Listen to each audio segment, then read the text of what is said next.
নাটি তোর ওই ফিগারে। এই অবহেলার কারণে তো আজকে আমার সব শেষ হয়ে গেছে। আজকে সকালবেলা বলে বলছে যে কি রে এভাবে ইয়ে করতেছে আগুন লাগবে। মেয়েটা মানে টিকটকের প্রতি লোভ বেশি, ওরা কাজ করে করে যাইয়া যেখানে সেখানে টিকটক করে। ওই যে এই অবহেলার কারণে তো আজকে আমার সব শেষ হয়ে গেছে।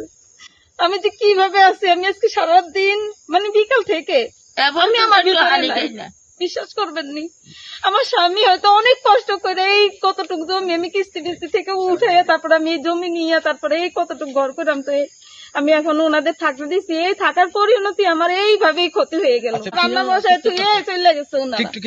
হ্যাঁ, টিকটক করতে গেছে। আমি আবার আমার ওয়াইফাই নিয়ে নাম্বার নিছে, ওই রাস্তায় দাঁড়ায় দাঁড়ায় ওরা টিকটক করে।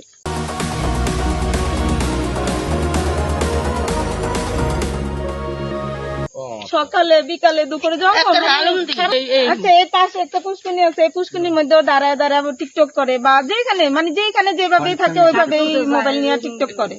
মূলত তারা কি করে, মানে কি কারণে এখানে ওনারা ভিক্ষা করে। তো ভিক্ষা করে? হ্যাঁ, ভিক্ষা করে। আজকে কি টিকটক করছে? আপনারা দেখছেন?